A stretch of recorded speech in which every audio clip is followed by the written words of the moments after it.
Salam sejahtera, terima kasih karena bersama dengan saya di Nazilin Unity Channel.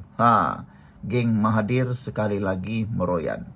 Geng Tun Mahathir sekali lagi buat perkara yang mengejutkan Malaysia. Pejuang parti yang pernah dianggotai ataupun dibawa oleh Mahathir untuk berjuang di dalam pilihan raya yang kalah teruk itu sekali lagi mencabar. Istihar aset individu mendadak berjaya lepas Anwar jadi Perdana Menteri.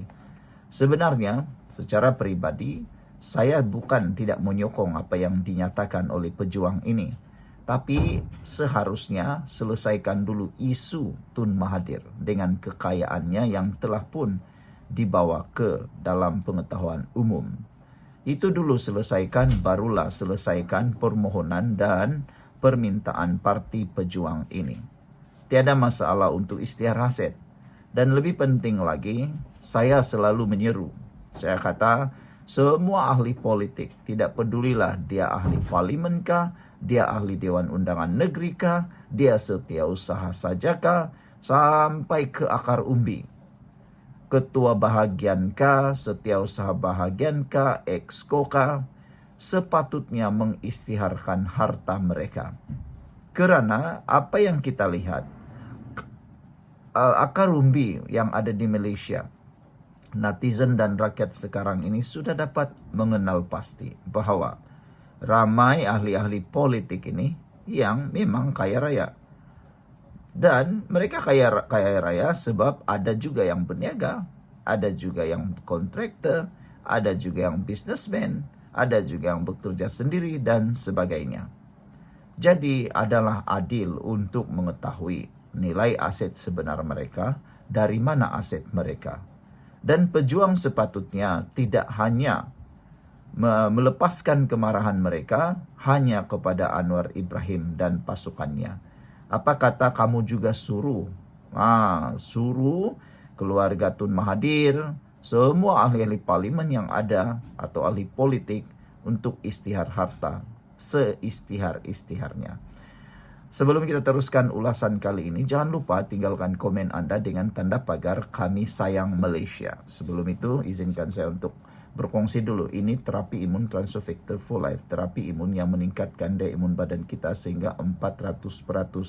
Secara umum dan ringkasnya, apabila imun badan kita lemah, apabila imun badan kita jadi bodoh, apabila imun badan kita tidak bertindak lagi dengan kuat, kita kena penyakit. Tapi apabila imun badan kita bertindak kuat, bijaksana, dididik, mengenal mana satu lawan, mana satu kawan dalam tubuh badan kita, imun badan akan menyerang akar penyakit yang ada dalam tubuh badan kita, menghapuskan akar penyakit, lalu kita sembuh. Imun badan kita ialah kunci kesehatan kita sebenarnya, saudara-saudara sekalian. Jadi imun badan yang baik menjamin kesejahteraan hidup.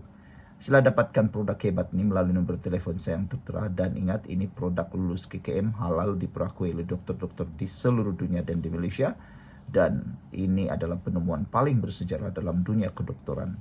Kalau Anda sudah berdoa bertahun-tahun untuk penyelesaian masalah kesehatan Anda, ini mungkin jawaban yang Tuhan berikan. Jangan abaikan, nanti Anda berdosa. Taklah, aku gurau aja. Baiklah saudara-saudara sekalian.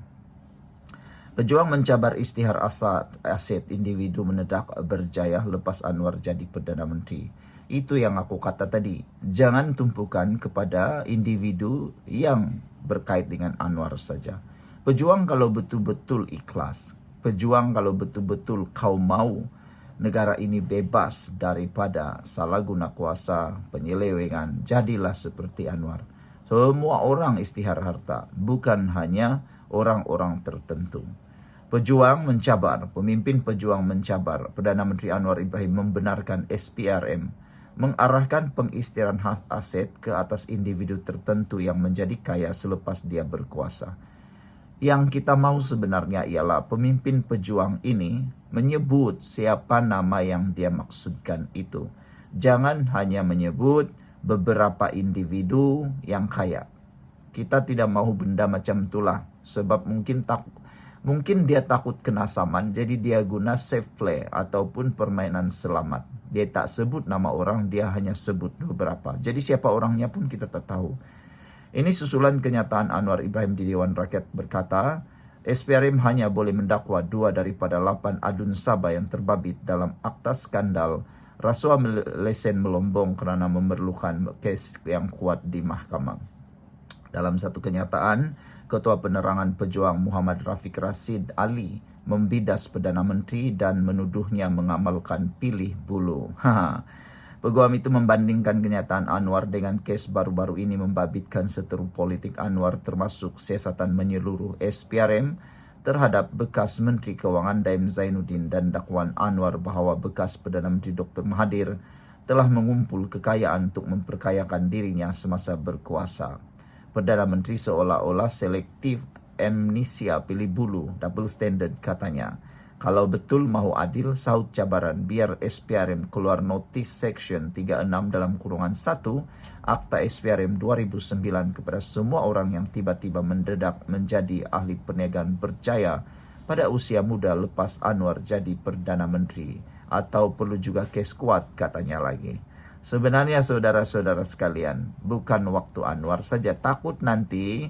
Aku risaulah kan parti perjuang ataupun pemimpin pejuang ini terciduk sendiri, terkena jerat sendiri. Nanti cek-cek di siasat punya siasat, kes ini bukan berlaku pada zaman Anwar Ibrahim. Kamu harus ingat Anwar Ibrahim hanya berkuasa 3 tahun, baru 3 tahun. Jadi takut-takut nanti coba korek sini sana, coba dedah sini sana, terkoreklah pula masalah sendiri. Tapi tak apalah, kita bacakan juga berita ini supaya lebih ramai orang tahu apa niat sebenar mereka mahu supaya Anwar Ibrahim mencungkil segala-galanya. Okeylah, kita sokong perkara itu. Walaupun Rafiq tidak menyebut sebarang nama, dia dipercayai menyasarkan bekas setiausaha politik Anwar, yaitu Farhas Wafa Salvador Rizal Mubarak, yang dikatakan menjadi ahli perniagaan yang berjaya selepas Anwar berkuasa. Sebelum ini, bekas timbalan Presiden PKR Rafizi Ramli juga menggesa SPRM menyesat Farhas. Semalam Anwar memberitahu Dewan Rakyat bahawa SPRM memutuskan untuk mendakwa hanya 2 adun Sabah yang terbabit dalam skandal itu kerana mereka mesti memberi tumpuan kepada kes yang cukup kuat untuk pendakwaan. Saudara-saudara sekalian, siapa sebenarnya Farhas Wafa Salvador Rizal Mubarak ini? Betulkah dia terlampau kaya selepas Anwar menjadi berkuasa, ataupun ada perkara yang tak pernah kita tahu? Sekian dulu untuk kali ini. Jangan lupa tinggalkan komen Anda, sila tekan butang subscribe. Kita jumpa lagi. Bye-bye.